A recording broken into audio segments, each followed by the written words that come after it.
பிரபஞ்சமே நம்மளை வழி நடத்துது. நம்ம இந்த ஜோதிடமே பிரபஞ்சத்தை தான் செயல்படுத்துது அப்படின்னா, நமக்கு வரக்கூடிய வாடிக்கையாளர்கிட்ட நம்ம அந்த கர்மாவை தீர்க்கக்கூடிய ஒரு தூதுவனாக தான் நாம் இருக்கிறோம். அப்போ ஒருத்தருக்கு அகம் சார்ந்த விஷயமான 1, 3, 5, 7, 9 அப்படின்ற ஒரு தொடர்புகள் வந்துருச்சுன்னா, அப்போ ஜோதிடத்துடைய சூட்சமங்களை பற்றி அழகா அற்புதமாக பேச வந்திருக்காரு.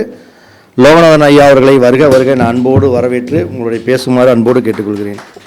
திருச்செந்தூர் முருகன் ஆசியோடு நவகிரகங்களையும் பஞ்சபூதங்களையும் வணங்கி குருநாதர் ஆசியோடும் குலதெய்வத்தின் அருளோடும் இந்த சரவணோப ஜோதிட அறிவாலயத்தின் 37வது கருத்தரங்கில் வந்திருக்கும் அனைத்து ஜோதிட சிறப்பு அழைப்பாளர்கள் மற்றும் நம்முடைய மாணவர்கள் நிர்வாகிகள் அனைவரையும் வருக வருக என வரவேற்று, ஐயா இன்னைக்கு எனக்கு கொடுத்துருக்கிற தலைப்பு பார்த்தீங்கன்னா, கேபி ஜோதிட முறையில் எளிமையாக பலன் சொல்லும் சூட்சமங்கள் அப்படின்ற தலைப்பு. முதல்ல நம்மெல்லாம் ஜோதிடம் பார்க்குறோம் அப்படின்னா நம்ம இடத்துல இருந்து பார்க்குறோம் இல்லையா? இப்போ எல்லாமே ஆன்லைனில் பார்க்க ஆரம்பிச்சிட்டோம். எப்பயுமே நம்ம இருக்கிற இடத்துல நமக்கு பவர் அதிகம். அதனால் நம்ம வர கிளைண்ட்டை எப்படியாவது அவங்களுடைய சந்தேகங்களுக்கு எப்படி வேணாலும் பலன் சொல்லி அவங்களுக்கு ஒரு நிவாரணத்தை கொடுத்துடலாம். ஆனால் இந்த இடத்துல நம்முடைய குருநாதர் வாஸ்து சாம்ராட் பரணி பாரதி ஐயாவை பற்றி சொல்லணும். வாஸ்து என்பது ஒரு மிகப்பெரிய விஷயம். ஆக்சுவலாக நான் ஐயாவை ஜோதிட வகுப்பில் தான் அட்டன் பண்ணேன். தொடர்ந்து 4 ஆண்டுகளாக அவரோட பயணித்தாலும் வாஸ்துவில் எனக்கு இன்ட்ரெஸ்ட் இல்லை. இப்போ ஒரு சில மாதங்களாக அவரோட வாஸ்துவில் பயணிக்கும் போது வாஸ்து அப்படிங்கிற ஒரு கலை மிகப்பெரிய ஒரு கடினமான கலை அப்படிங்கிறது தெரியுது. ஏன்னா எப்பயுமே நம்மகிட்ட கஸ்டமர் வந்து நாம் அவங்களுக்கு பலன் சொல்கிறத விட இந்த ஒரு வாக்கியம் சொல்லுவாங்களே, சிங்கத்தோட குகையிலேயே போய் எதிர்த்து நிற்கிறதுங்கிறது வந்து ஒரு மிகப்பெரிய விஷயம். அந்த மாதிரி நம்ம ஐயாவோட வாஸ்து பார்த்தீங்கன்னா, இப்போ இன்னைக்கு இந்த டிஜிட்டல் இந்தியா வந்தது யாருக்கு சாதகமோ இல்லையோ, இந்த 1 மாதம் படிச்சுட்டு நானும் வாஸ்து நிபுணர்னு இந்த யூடியூப்லேயும் ஃபேஸ்புக்லேயும் போட்டுட்டு இது பண்ணுறாங்க பார்த்தியா, அவங்களுக்கு தான் யூஸ். ஏன்னா உக்காந்த இடத்துலையே ஒரு 900 சதுரடியில் ஒரு வீடுனா உடனே அவங்க தென்கிழக்கு மூலையில் சமையலறை வையி, வடமேற்கு முறையில் பாத்ரூம் வையின்னு போட்டு கொடுத்துட்றாங்க. ஆனால் உண்மையான வாஸ்து அப்படிங்கிறது ஐயாவோட நான் பயணிக்கும் போது எவ்வளோ கஷ்டம் அப்படிங்கிறது எனக்கு தெரியுது. உண்மையிலேயே ஒரு நம்ம மக்கள் இது ஒரு மக்களுக்கு ஒரு விழிப்புணர்வான ஒரு விஷயமாக கூட எடுத்துக்கோங்க. ஒரு இடம் வாங்குறனாவே நம்ம பார்த்தீங்கன்னா இன்றைக்கி எல்லாருமே ஒரு இடம் வாங்குறதுக்கு நம்ம ஜோதிடத்தை கேட்டுக்கிறாங்க, என் ராசிக்கு எந்த திசை வரணும். உடனே அவரும் மேச ராசியை உடனே கிழக்கு பார்த்த மனையை வாங்கினேன். உடனே நாமளும் நினைச்சிடறோம் சூரியன் கிழக்கு வைக்கிறாரு, உடனே இந்த மலை கிழக்கு பார்த்த மலைன்னு வாங்கிறோம்.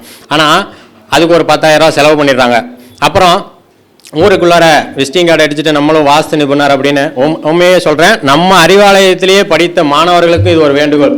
யாருமே இந்த ஒரு சின்ன 1 மாதமாக படிச்சுட்டு நானும் வாஸ்து நிபுணர் அப்படின்ட்டு இந்த வாஸ்துவை பார்த்து இந்த நம்முடைய முன்னோர்கள் நமக்கு கற்றுக் கொடுத்த, நமக்கு இப்பவும் சரி எதிர்காலத்திலையும் நமக்கு சோறு போடக்கூடிய இந்த ஜோதிட கலையும் வாஸ்து கலையும் நாமளே அழிச்சிடக்கூடாதுன்ற ஒரு நல்ல எண்ண அடிப்படையில் முழுவதுமாக ஒரு ஜோதிடம்னா எப்படி முறையாக பார்க்கணுமோ, ஏதோ வந்தாங்க 100 ரூபா காசை கொடுத்துட்டு அவங்களுக்கு ஏதோ 2 அந்த கோயிலில் விளக்கு போடு இந்த கோயிலில் விளக்கு போடு அப்படின்னு சொல்கிறத விட்டுட்டு முறையாக நமக்கே தெரியும் அவனோட தசாபுத்திகள் கட்டாயம் இதை நடத்தியே தீரும், அதில் எந்த மாற்றமுமே இல்லைன்னு நமக்கு தெரியும். அதனால் நான் என்ன சொல்ல வரேன்னா, தாழ்மையான வேண்டுகோள் நம்ம ஜோதிடருக்கு, வரக்கூடிய வாடிக்கையாளர்களும் அதைத்தான் எதிர்பார்க்குறாங்க.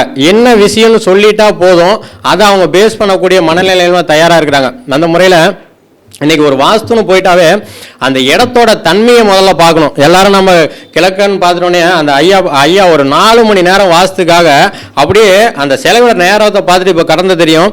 ஒரு 2 மாசமா ஐயாவுக்கு உடல்நிலை சரியில்லை. அதை நம்ம நினைக்கிறோம் அவரோட அலைச்சல் அப்படின்னு.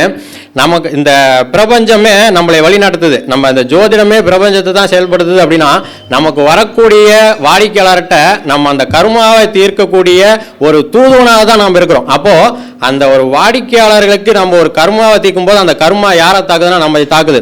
இப்போ அந்த கடந்த ஒரு சில மாதங்களோட ஐயா அந்த வாஸ்து தொடர்ந்து பார்க்கும்போது அந்த போகக்கூடிய இடத்துல 4 இடத்துல போனால் அந்த 3 இடத்துல மண் சம்பந்தமான அந்த ஒரு தோஷம் இருக்கிறது. என்ன ஆகுதுன்னா, அவர் ரிட்டர்ன் வந்து அவர் அவருக்கு அது பாதிக்குது, உடல்நிலையை பாதிக்குது. இதை நான் உணர்வுபூர்வமாக உணர்ந்தேன். ஏன்னா அவரோட நான் பயணிக்கும் போது அந்த உடல் அசதி, அதில் கூடிய அவருடைய உடல் சோர்வு, அந்த கண்ணெரிச்சல், அது அவர் அதுக்குண்டான பரிகாரங்கள்லாம் சொல்லியிருக்கிறாரு. இருந்தாலும் அதை பண்ணினாலும் அதை அந்த கர்மா நம்மளை தாக்குது. அதனால இந்த வாஸ்து அப்படிங்கிறது பார்த்தீங்கன்னா ஒரு இடத்துல போனோடனே அந்த அந்த மனையோட திசையை பார்க்குறாரு. அதுக்கப்புறம் அந்த மனைக்குன்னு ஒரு பிரசனம், அந்த ஜாதகரோட அந்த இடத்தின் ஓனருக்கு ஒரு ஜாதகம் இருந்தாலும் அந்த மனைக்குன்னு ஒரு பிரசனம் போட்டு அந்த மனையில் ஏதாவது ஒரு தோஷங்கள் இருக்கிறதா என்பதை துல்லியமாக கணித்து, அதுக்கப்புறம் அந்த மனையோட உள்ளளவுகள் மற்றும் வெளியளவுகள் அனைத்தையும் பார்த்து அந்த மனையடி குழிப்பொருத்தத்தை பார்த்து, அதுக்கப்புறம் அந்த ஜாதகரோட நட்சத்திரமும் நாம் செட் பண்ணுற மனையளவு பொருத்தத்தோட நட்சத்திரம் அந்த ஜாதகரோட நட்சத்திரத்தையோட ஜாதக நட்சத்திரமாக வருதான்னு பார்த்து, அதுக்கப்புறம் அந்த வீட்டுக்கு வாசப்படி எப்படி வைக்கணும், அந்த வீட்டிலோட குடும்ப உறுப்பினர்களோட யாரோட எங்கே இருக்கணும் அப்படின்ற எல்லாம் பார்த்து கிட்டத்தட்ட ஒரு 4 மணி நேரம் பார்த்து ஒரு முறையான வாஸ்துவை மக்களுக்கு ஒரு விழிப்புணர்வை ஏற்படுத்துன்றதுக்கோசரம் தெல்ல தெளிவாக இப்போ எல்லா மக்களுமே ஒரு ஜோதிடராக தான் இருக்கிறாங்க. ஆனால் அவங்க அவரோட போய் பயணிக்கும் போது அவங்க கேட்குற கேள்வி அனைத்துக்குமே விடை சொல்லக்கூடிய ஒரு தலை சேர்ந்த வாஸ்து நிபுணராக இருக்கிறாரு. இந்த இடத்துல நான் ஐயாட்ட ஒரு வருத்தமான விஷயத்தை தெரிவிச்சுக்கொள்கிறேன். ஒரு சின்ன விஷயமா இருக்கிறவர் கூட இன்னைக்கு ஒரு விளம்பரத்தில் பெரிய விளம்பரப்படுத்தி தன்னை ஒரு மிகப்பெரிய ஒரு ஜோதிடராகவும் வாஸ்து நிபுணராகவும் பயன்படுத்திக்கிறாங்க. ஆனால் எனக்கு இந்த இடத்துல ஒரு சின்ன குறை, ஐயா அந்த இடத்துல ஒரு தவறை பண்ணுறாரோ அப்படின்னு. எவ்வளவோ பெரிய இடங்களுக்கு போனாலும் அந்த இடத்துல ஒரு செல்ஃபி நான் ஐயா அந்த ஃபோட்டோ பிடிச்சி ஃபேஸ்புக்கில் போடலாம், வேண்டாங்க ஐயா அதெல்லாம் வேண்டாம், நாமளே விளம்பரப்படுத்திக்க கூடாது அப்படின்றாரு. இந்த இடத்துல நான் ஐயாவோட இதுக்கு உணர்வுக்கு ஒரு மறுப்பு தெரிவிக்கிறேன். அப்போ நம்ம ஒன்றுமே தெரியாதவங்கெல்லாம் வாஸ்துல பெரிய ஆளாக இருக்கிறோம் அப்படின்ற காட்டிக்கும் போது இவ்வளோ ஒரு தொல்லை தெளிவாக யாரும் ஒரு 5 விஷயத்தை ஃபாலோ பண்ணுறாரு. அவள் இடையிலேயே ஒரு 10 ஃபோன் வந்தாலும் நேரில் வந்துதாமா நான் பார்ப்பேன், நேரில் வந்துதாங்க ஐயா பார்ப்பேன் அப்படின்னு யாராக இருந்தாலும் சைட் விசிட்டிங் போய் தான் அந்த வாஸ்துவை பார்த்து சொல்லி ஒரு தெல்ல தெளிவா, அதுக்கப்புறம் யாருமே நான் போனதில் தெரிஞ்சுக்கிட்டு அதுக்கப்புறம் வாஸ்துவை பற்றியோ அவங்க கட்டக்கூடிய வீட்லேயோ எந்த ஒரு திரும்ப யாரையும் கூப்பிட்டு ஒரு தேடுதல் இல்லாத அளவுக்கு அவர் ஒரு தெல்ல தெளிவாக சொல்கிறாரு. இந்த இடத்துல நாங்கள் சரவணபவ ஜோதிட அறிவாலயத்தில் அவரோட வழிகாட்டுதலாக அவரோட மாணவர்களாக இருக்கிறதுல ஒரு மிகப்பெரிய பாக்கியம் செஞ்சுருக்கிறோம். அதில் எங்கள் குருநாதராக கிடைச்ச எங்களது குருநாதர் பரணி பாரதி ஐயா அவர்களுக்கு ஒரு பாதம் பணிந்த நல்வணக்கத்தை அனைத்து மாணவர்களின் சார்பாக தெரிவித்துக் கொள்கிறேன். இது ஒரு மிகப்பெரிய விஷயம். ஏன்னா குருநாதரை பற்றி அவர் விளம்பரப்படுத்திக்கிறதே இல்லை. ஒரு மாணவனாகி நான் சொன்னால் அவங்களுக்கு எல்லாம் புரியும் அப்படின்றதுக்காக தான் இந்த தகவலை சொன்னேன். அதே மாதிரி இப்போது நான் ஐயாட்ட ஒரு வாடிக்கையாளராக தான் சேர்ந்தேன். அதுக்கப்புறம் இப்போ மாணவராகவும் அவரோட பயணிக்கக்கூடிய பாக்கியமும் எனக்கு கிடைத்திருக்குது. இந்த இருக்கிற ஜோதிட முறைகளிலே பார்த்தீங்கன்னா நமக்கு எளிமையாக கற்றுக்கொண்டு எளிமையாக ஜோதிடத்தை ஆரம்பித்து தெளிவாக பதில் சொல்லணும் அப்படின்னா இருக்கிற ஜோதிட முறையிலே பார்த்தீங்கன்னா கேபி ஜோதிட முறை அப்படிங்கிறது ஒரு எளிமையான விஷயம். இந்த கேபி ஜோதிட முறையில் நம்ம தெரிஞ்சிக்கக்கூடிய எல்லா ஜோதிட முறையிலேயே அந்த 9 கிரகங்களுடைய காரத்துவங்கள் தெளிவாக தெரிஞ்சிருக்கணும், 12 பாவங்களுடைய காரகத்துவங்கள் தெளிவாக தெரிஞ்சிருக்கணும். இப்போ இந்த கேபி ஜோதிட முறையில் இப்போ இயற்கையாகவே சூரியன் எடுத்துட்டா இந்த கேபி ஜோதிட முறையில் எளிமையாக சொல்கிறதுக்கு ஒரு சின்ன விஷயங்களை தெரிஞ்சுக்கணும், அதுக்கப்புறம் நம்மளை வளர்த்திக்கணும். எல்லா விஷயத்தையும் கற்றுட்டு ஜோதிடர் ஆகும்னா நம்ம அப்படியே ஒரு நம்ம வாழ்க்கையே போயிடும். இந்த சூரியன் அப்படின்னு எடுத்துக்கிட்டால் நம்ம உடல் காரகத்துவத்தில் தலையினை எடுத்துக்கலாம், உறவு காரகத்துவத்தில் தந்தைன்னு எடுத்துக்கலாம். அதே மாதிரி வெளி உலகத்தில் அரசாங்கம் அப்படின்னு எடுத்துக்கணும். அதே மாதிரி சந்திரன் அப்படின்னு எடுத்துட்டா நம்ம முகம்னு எடுத்துக்கலாம், நம்ம உடம்பில் ஓடக்கூடிய ரத்தம் அப்படின்னு எடுக்கலாம், உறவு வரைகளை நம்முடைய தாயின்னு எடுத்துக்கலாம், நம்மளுடைய உணவு வகைகளை எடுத்துக்கலாம். அதே போல் செவ்வாய் அப்படின்னு எடுத்துட்டோம்னா நம்ம உடம்பில் உள்ள எலும்பு அப்படின்னு எடுத்துக்கணும். அதே மாதிரி உறவு காரகத்துவத்தில் நமது சகோதர உறவுகளை எடுத்துக்கணும். அதே மாதிரி நம்மளுடைய நிலம் அப்படின்னு எடுத்துக்கணும். புதன் அப்படின்னா நம்முடைய கழுத்து கை நரம்புகள் அப்படின்னு எடுத்துக்கணும். நம்முடைய படிப்பு அப்படின்னு எடுத்துக்கணும். உறவு முறைகளில் மாமன் வழி உறவு முறைகள் அப்படின்னு எடுத்துக்கணும். குரு அப்படின்னு எடுத்துட்டிங்கன்னா நம்முடைய உடம்புல வயிறு சார்ந்த பகுதி. அதே மாதிரி நம்முடைய குருநாதர் நம்முடைய குழந்தைகள் அப்படின்னு எடுத்துக்கணும். அதே போல் சுக்கிரன் அப்படின்னு எடுத்துக்கிட்டிங்கன்னா நம்முடைய மனைவி, உடல் உறுப்புகளில் கல்லீரல், கணையம், கிட்னி அப்படின்னு எடுத்துக்கணும். சனி அப்படின்னா முழங்கால் கீழே உள்ள பாதங்கள் பகுதி, முதுகு தண்டுவடம் அப்படின்னு எடுத்துக்கிறோம். நம்முடைய வேலையாட்கள் அப்படின்னு எடுத்துக்கிறோம். அதே மாதிரி ராகு அப்படின்னு எடுத்துக்கிட்டா நம்மளது தந்தை வழி உறவுகள், கேது அப்படின்னு எடுத்துக்கிட்டா தாய் வழி உறவுகள்னு எடுத்துக்கலாம். கேது அப்படின்னா நம்முடைய மலக்குடல், அது சம்பந்தமான உறவுகள் அப்படின்னு எடுத்துக்கலாம். இதில் இந்த கேபி ஜோதி முறையில் பார்த்தீங்கன்னா ஒன்றுலேருந்து திரும்ப திரும்ப அந்த 12 நண்பர்கள் அதனுடைய சூட்சமங்களை தெரிஞ்சுட்டா நம்ம இது ஒரு தெளிவான பதிலை சொல்லலாம். இதில் எப்படின்னா அகம் புறம் அப்படின்ற ரெண்டே விஷயம். அகம் சார்ந்த விஷயங்கள் அப்படின்னு எடுத்துட்டிங்கன்னா 1, 3, 5, 7, 9. புறம் சார்ந்த விஷயங்கள் அப்படின்னு எடுத்துட்டிங்கன்னா புறம் சார்ந்த விஷயங்கள்னா பொருளாதாரம், பணம் சார்ந்த விஷயங்கள் அப்படின்னு எடுத்துக்கலாம். 2, 4, 6, 10. இதில் 8, 12 அப்படிங்கிறது பார்த்தீங்கன்னா அகம் சார்ந்த விஷயத்துக்கும் புறம் சார்ந்த விஷயத்துக்கும் ஒரு வலி வேதனையை தரக்கூடிய எண்கள்னு சொல்லலாம். அப்போது இப்போ இந்த சூரியன் அதனுடைய தொடர்புகளில் நட்சத்திரம் மற்றும் உப நட்சத்திரம் வாயிலாக ஒருத்தருக்கு அகம் சார்ந்த விஷயமான 1, 3, 5, 7, 9 அப்படின்ற ஒரு தொடர்புகள் வந்துருச்சுன்னா அப்போது தந்தைக்கும் மகனுக்கும் சார்ந்த உறவு, அன்பு பாசம் நிலைச்சிருக்கும், அன்பு பாசம் அதிகமாக கிடைக்கும் என்று தெளிவாக சொல்லலாம். அதே மாதிரி அவர் மூலம் வருமானம் வருமா, ஆதாயம் வருமா அப்படின்னு பார்த்தா அந்த பொருளாதாரம் என்கின்ற நிலை கொஞ்சம் குறைவாக இருக்கும். இதே 2, 4, 6, 10 அப்படின்னு சொல்லிட்டோம்னா தொடர்புகள் வந்துருச்சுன்னா கட்டாயமாக தந்தையின் மூலம் வருமானமும், தந்தையின் மூலமாக நிலம், தந்தையை சார்ந்த தொழில்கள் மூலம் அந்த ஜாதகருக்கு வருமானம் வரும் அப்படின்னு தெளிவாக சொல்லிடலாம். அதே மாதிரி 8, 12 அப்படின்னு ஒரு தொடர்பு வந்துருச்சுன்னா அப்படின்னா அந்த ஜாதகருக்கு அந்த தசாபுத்தி வரக்கூடிய காலங்களில் நம் உடல் உறுப்புக்கான தலையில் அடிபடக்கூடிய பாகங்கள், தன்னுடைய தந்தைக்கு கண்டங்கள், அதே மாதிரி அரசாங்கம் சம்மந்தமான வேலைகள் கிடைக்குமா அப்படின்னு பார்த்தீங்கன்னா கட்டாயமாக ஆணித்தரமாக நம்ம சொல்லிடலாம். அவருக்கு அரசாங்கம் சம்மந்தமான வேலைகள் வாய்ப்பு குறைவு அப்படின்னு தெளிவாக சொல்லிடலாம். அதே போல் இப்போது அந்த கிரக காரகத்துவம் சொல்லிட்டோம். அதே மாதிரி 12 பாவங்களுக்கு உண்டான காரகத்துவம் அப்படின்னு பார்த்தீங்கன்னா 1ஆம் பாவம் அப்படின்னு எடுத்துகிட்டா ஒரு ஜாதகரோட சிந்தனை, செயல்திறன், அவருடைய எண்ணங்கள் அப்படின்னு சொல்லிடலாம். 2ஆம் இடம் அப்படின்னு எடுத்துகிட்டா அந்த ஜாதகர் பணம், பொருளாதார ரீதியாக எப்படி இருப்பார், அந்த ஜாதகரோடைய பேச்சு எப்படி இருக்கும் அப்படின்ற விஷயத்த சொல்லலாம். அதே மாதிரி 3ஆம் இடம் அப்படின்னா அவருடைய முயற்சி மற்றும் கையெழுத்து, அதை சார்ந்த அவருடைய தகவல் சம்பந்தமான விஷயங்கள் எப்படி இருக்கும் அப்படின்ற ஒரு விஷயம். இதே 4ஆம் இடம் எப்படி அப்படின்னு எடுத்துட்டோம்னா தன்னுடைய தாய் விஷயம், வண்டி வாகனங்கள், அவருக்கு அமையக்கூடிய வீடு, நிலம் சார்ந்த விஷயங்கள் எப்படி இருக்கும் அப்படின்னு சொல்லிடலாம். அதே மாதிரி 5ஆம் இடம் அப்படின்னா அவருடைய குழந்தைகள் மற்றும் அவருடைய இளமை காலங்களில் அவருடைய கல்வி, இளமை காலங்களில் காதல் சம்பந்தமான விஷயங்கள் எப்படி இருக்கும், அவர் விளையாட்டுத்துறை மற்றும் இதே ஜோதிடத்துறை இதை சார்ந்த விஷயங்கள் எல்லாம் எப்படி, நடிப்பு இதெல்லாம் எப்படி இருக்கும் அப்படின்ற விஷயத்தை பார்த்தீங்கன்னா 5ஆம் பாவத்தின் மூலமாக சொல்லலாம். 6ஆம் பாவம் அப்படின்னு எடுத்துக்கிட்டோம்னாவே அந்த ஜாதகருக்கு வரக்கூடிய நோய், எதிரி, கடன் மற்றும் வம்பு வழக்கு, வேலை சம்பந்தமான விஷயங்கள் எப்படி இருக்கும் அப்படின்றத சொல்லிடலாம். 7ஆம் பாவம் அப்படின்னாவே தன்னுடைய வாழ்க்கை துணை, அது ஆணாக இருந்தாலும் பெண்ணாக இருந்தாலும் தனக்கு வரக்கூடிய வாழ்க்கை துணையை பற்றியும், தன்னுடைய சுய தொழில், தன்னுடைய பார்ட்னராக ஒரு சுயல், நம்ம ஜோதிடம்னா அதனுடைய மக்கள் தொடர்பு, 7ஆம் பாவம் மக்கள் தொடர்பு எப்படி இருக்கும் அப்படின்ற ஒரு விஷயத்தை சொல்லலாம். இதே 8ஆம் பாவம் அப்படின்னா 8ஆம் பாவத்தை சார்ந்த விஷயங்களை சொல்லணும் அப்படின்னா அவருக்கு வரக்கூடிய மறைமுகமான ஒரு எதிரிகள், அதே போல் அவருக்கு வரக்கூடிய திடீர் அதிர்ஷ்டங்கள், இதை சார்ந்த விஷயங்கள், ஆயுள் மற்றும் இதை சார்ந்த விஷயங்களை தெளிவாக சொல்லலாம்.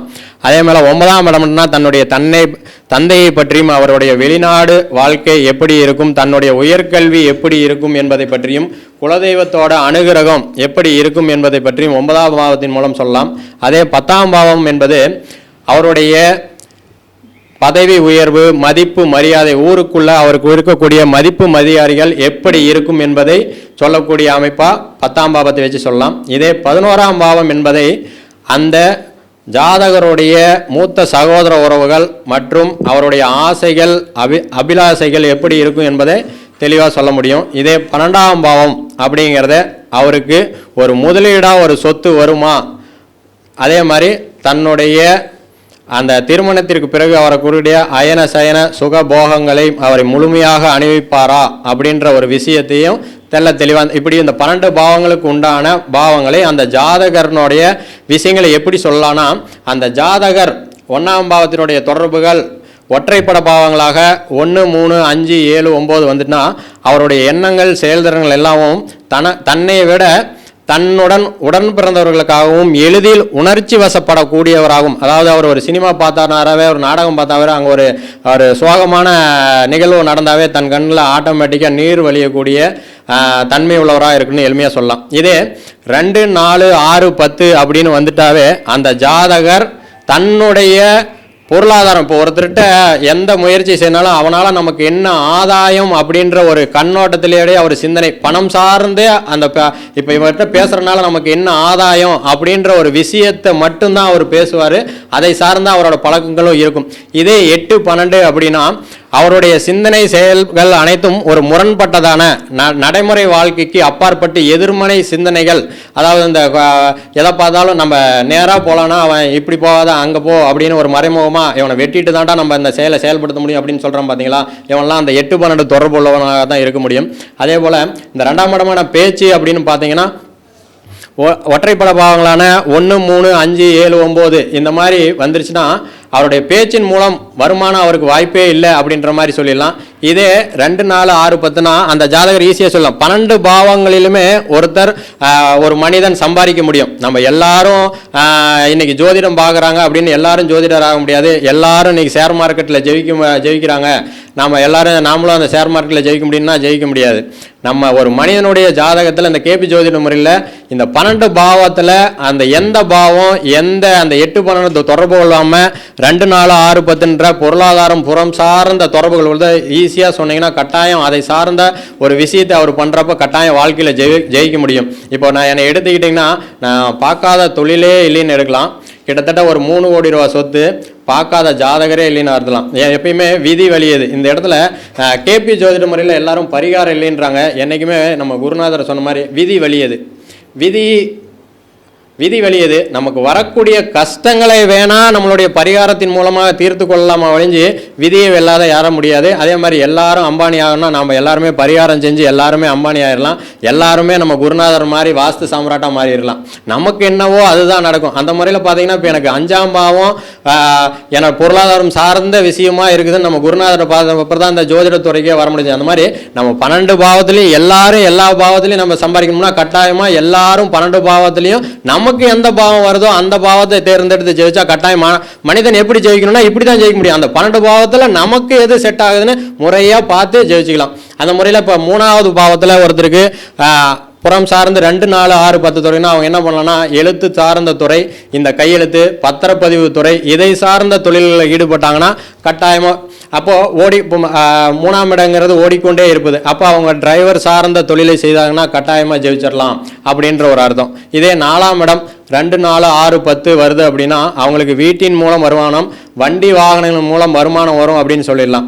5ஆம் இடம் அப்படின்னு எடுத்துக்கிட்டோம்னா 5ஆம் இடம் ஜோதிடம்னு சொல்கிறலாம், விளையாட்டுன்னு சொல்லலாம். அப்போது அந்த 5ஆம் பாவத்தோட உபநட்சத்திராதிபதி யாரோ அதை சார்ந்த காரகத்துவம் சார்ந்த தொழிலை செய்யும் போது அதை இதில் இதுதான் சூட்சமம். அந்த 5ஆம் பாவத்தை சார்ந்த தொழில் எடுக்கும்போது அது எதை சார்ந்த அந்த காரகத்துவம் வருதோ அதை சார்ந்து. அப்போ புதன்னா விளையாட்டு, அப்போது விளையாட்டை சார்ந்து 2, 4, 6, 10னா அவங்க விளையாட்டின் மூலம் வருமானம். புதன்னா ஜோதிடம், அப்போது அந்த ஜோதிடத்தை பார்த்து வருமானம் அப்படின்ற ஒரு கான்செப்டை தேர்ந்தெடுத்தாங்கன்னா கட்டாயம் ஜெயிச்சிட முடியும். அப்போது 6ஆம் பாவம் யாருக்கெல்லாம் இப்போ 1, 3, 5, 7, 9ன்னு தொடர்பு கொண்டுச்சுன்னா அவன் வேலைக்கு போய் சம்பாதிக்க முடியவே முடியாது, வாய்ப்பே இல்லை. வேலைக்கு போனால் கழுத மாதிரி உழைச்சிக்கிட்டே இருக்கணும். ஆனால் சும்மாவே அங்கே ஆஃபீஸில் ஒருத்தர் வந்துருப்பார். அவருக்கு பார்த்தீங்கன்னா சம்பளம் 30,000 ரூபாயா இருக்கும். இவன் காலையில் 6 மணிக்கு போயிட்டு சாயந்தரம் 6 மணிக்கு வருவான். ஆனால் நல்ல பேர் மட்டும்தான் கிடைக்கும், அவனுக்கு வேலைக்கு உண்டான வருமானம் கிடைக்காது. அந்த மாதிரி இருக்கிறவங்க வேலைக்கு போகிறதுனால ஒரு பிரயோஜனம் இல்லை. ஆனால் அவங்களுக்கு 5ஆம் பாவம் நல்லாயிருக்கும். 5ஆம் பாவம் என்பது உழைப்பில்லாத வருமானம். அப்போது உழைப்பில்லாத அங்கே அந்த பாவத்தை ஆக்டிவேட் பண்ணால் மட்டும்தான் அவங்க வாழ்க்கையில் ஜெயிக்க முடியுமா ஒழிஞ்சு நான் எல்லாம் அவங்க மூட்டை தோக்கிற மாதிரி கஷ்டப்படுறேன், என்னால் ஒன்றுமே மீதி பண்ண முடியல அப்படின்னா அவங்க அந்த 6ஆம் பாவத்தை ஆக்டிவேட் பண்ணுறதுனால ஒன்றும் ஜெயிக்க முடியாது வாழ்க்கையில். அதே மாதிரி 7ஆம் பாவம் புறம் சார்ந்த 2, 4, 6, 10ன்னா அவங்க சுயமான ஒரு தொழில் பண்ணலாம். இல்லையா தன்னுடைய வாழ்க்கை நம்முடைய ஜாதக அமைப்பு சரியில்லை என்றனா நம்முடைய வாழ்க்கை துணையின் மூலமாக அந்த வாழ்க்கை துணையின் பெயரில் வைத்து அந்த தொழிலை செய்யும்போது சுயதொழில் செய்யும்போது கட்டாயம் வாழ்க்கையில் வெற்றி பெறலாம். அதே மாதிரி 8ஆம் பாவத்தின் மூலம் ஒருத்தருக்கு வருமானம் அப்படின்னு பார்த்தீங்கன்னா 8ஆம் பாவம்னா இன்சூரன்ஸ், அடுத்தவர்களின் மனதை வருத்தி ஒரு வருமானம் அப்படின்னா 8ஆம் பாவம் யாருக்கெல்லாம் நல்லா இருக்குதோ அவங்களுக்கு வந்து இன்சூரன்ஸ் செய்யலாம், கந்து வட்டி பிஸ்னஸ் செய்யலாம். ஆனால் இதே பணத்தை போட்டு பணம் எடுக்கிறது அப்படிங்கிறது 2ஆம் பாவம். அதே பணத்தின் மூலம் அநியாய வருமானம் சம்பாதிக்கிறது என்பது 8ஆம் பாவம். அப்போது இந்த பணத்திலேயே 2 விஷயத்தை புரிஞ்சுக்கணும். அப்போது நமக்கு பணத்தின் மூலம் வருமானம்னா அது 2ஆம் பாவத்தின் மூலம் வருமானமா 8ஆம் பாவத்தின் மூலம் வருமானமா அப்படின்னு தெரிஞ்சுக்கணும். அப்போ ஒருத்தங்க எல்லா 11 பாவமும் கெட்டு அகம் சார்ந்த பாவங்களாக இருந்து ஒருத்தனுக்கு 8ஆம் பாவம் வந்திருக்குன்னா அடுத்தவன் கஷ்டப்படுறானுங்களுக்கோசரம் நம்ம கந்து வட்டி செய்யாமல் இருந்தோம்னா நாம் உருப்பட முடியாது. அவன் கந்து வட்டியின் மூலமாக தான் அவன் அந்த வருமானத்தை சம்பாதிக்க முடியும். அதில் எந்த மாற்று கருத்துமே இல்லை. அடுத்தவன் மனசை வருத்துறான், அவன் அடுத்தவனோட சாபத்தை வாங்குறானா அவனோட விதி பயன் அந்த 8ஆம் பாவத்தின் மூலம் தான் அவன் வாழ்க்கையில் முன்னேற்றம் அப்படின்னா அதை பண்ணித்தான் அவன் வேற வழியே இல்லை. அதே மாதிரி 9ஆம் பாவம் அப்படின்னு பார்த்தீங்கன்னா வெளிநாடுன்னு சொல்லலாம், தந்தை அப்படின்னு சொல்லலாம். அப்போது வெளிநாட்டின் மூலம் வருமானம் அப்படின்னா உள்ளூர்லேயே தான் இருக்கணும். நான் சாயந்தரம் கண்டா கட்டாயம் என் பொண்டாட்டி திட்டுறாடா நான் வீட்டுக்கு போயே ஆகணும், என் பொண்டாட்டி பிரிஞ்சு இருக்க முடியாதுன்னா உள்ளூர்லேயே இருந்தால் உள்ளூர்லேயே தான் இருந்துகிட்டே இருக்க முடியும். ஆனால் அதே வெளிநாடு அப்படின்றத விட இப்போ நம்ம தமிழ்நாட்டில் இருக்கிறோம்னா அட்லீஸ்ட் அவன் கேரளா கர்நாடகா போனால் கூட அங்கே போய் அதை சார்ந்த விஷயங்கள் அவனுக்கு எந்த பாவம் ஆக்டிவேட்டாக இருக்குதோ அதை சார்ந்து பொருளாதாரம் சார்ந்த விஷயங்களை செய்யும்போது அவன் வாழ்க்கையில் ஜெயிக்க முடியும். அதே மாதிரி 10ஆம் இடம் ஒருவருக்கு வலுவாக இருக்கிறது 2, 4, 6, 10னா அவன் ஒரு 10 பேர்த்து வச்சு வேலை தொழில் செய்யக்கூடிய வாய்ப்புகள் இருந்தால் கட்டாயம் அவர் முன்னேற்றம் இருக்கலாம். அதே மாதிரி 11ஆம் பாவம் 2, 4, 6, 10 அப்படின்னா அவர் ஒரு சீட்டு நடத்தலாம். அதே மாதிரி அந்த ஷேர் மார்க்கெட் அதை சார்ந்த விஷயங்களை சேர்ந்து அவருக்கு ஒரு வருமானத்தை உண்டு பண்ணிக்கலாம். அதே மாதிரி 12ஆம் பாவம் ஒருத்தருக்கு 2, 4, 6, 10னா ஒரு அசட்டை வாங்கி அது சமயம் வரும்போது அதை விற்று அதன் மூலம் தன்னுடைய முதலீடுகளையும் தன்னுடைய வருமானத்தையும் பெருக்கலாம். இந்த மாதிரி கேபி ஜோதிட முறையில் எளிமையாக ஒரு பாவம் 1, 3, 5, 7 தொடர்ந்து தான் அதில் அகம் சார்ந்த விஷயங்கள் அவருக்கு செட் ஆகும். 2, 4, 6, 10னா அது புகம் சார்ந்த விஷயங்களுக்கு செட் ஆகும். அதே மாதிரி 5ஆம் பாவம் 2, 4, 6, 10 வந்துருச்சு எனக்கு காதலே வரானா காதல் வராது. அதே மாதிரி ஒருத்தருக்கு காதல் திருமணம் நடக்குமா அப்படின்னு பார்த்தீங்கன்னா கேபி ஜோதிடத்தில் ஈஸியாக சொல்லிடலாம். 5க்கும் 7க்கும் ஒரு கிரகம் உபநட்சத்திராதிபதியாக வந்து தொடர்புகள் 5, 7ன்னு வந்துட்டு அவனுக்கு 100% காதல் திருமணமே நடக்கும். இதை நான் அனுபவத்தின் மூலமாக கிட்டத்தட்ட ஒரு 10 பேருக்கு சொல்லி அதுவும் அந்த 5, 7ன்ற கிரகத்தோட தசாபுத்தி எப்போ நடக்குதோ அந்த சமயத்தில் கட்டாயம் திருமணமே நடந்திருக்கும். நமக்கு குருபலன் வருதோ வரலையோ அந்த தசாபுத்தி அந்த 7ஆம் பாவ உபநட்சத்திராதிபதியின் மேல் குரு செல்லக்கூடிய காலகட்டத்தில் கட்டாயம் அவங்களுக்கு திருமணம் நடந்துள்ளது. அப்போ அந்த கேபி ஜோதிட முறையில் எப்போ திருமணம் நடக்கும் என்ன நடக்கும் எல்லாம் தெல்ல தெளிவாக நம்ம அந்த அந்தரம் சூத்திரம் எல்லாமே அந்த கம்ப்யூட்டரில் இந்த டேட்டில் நடக்கும்னா கட்டாயம் அது நடக்கும். இதில் எந்த மாற்றுத்துறையுமே இல்லை. இதுக்காக நான் கேபி ஜோதிடத்தை ஆதரிக்கிறேன்னு இல்லை. இந்த மாதிரி ஒரு எளிமையான ஜோதிட முறை இருக்குது. இதை பின்பற்றி நாமளும் வளரக்கூடிய காலங்களில் ஒரு நல்ல திறமையுள்ள ஜோதிடர்களாக மாற வேண்டும் என்ற ஒரு அருமையான கருத்தை கொண்டு என்னுடைய வாய்ப்பை கொடுத்த என்னுடைய குருநாதர் வாஸ்து சாம்ராட் திரு அஸ்ட்ரோ பரணி பாரதி ஐயா அவர்களுக்கு மனமார்ந்த நன்றியை தெரிவித்துக் கொண்டு தர்மத்தின் வழி செல்ல செல்ல கர்மத்தின் வழி குறையும் என்ற தாரக மந்திரத்தோடு நாம் அனைவரும் பயணிப்போம் என்று கூறி நன்றி கூறி விடைபெறுகிறேன். நன்றி, வணக்கம்.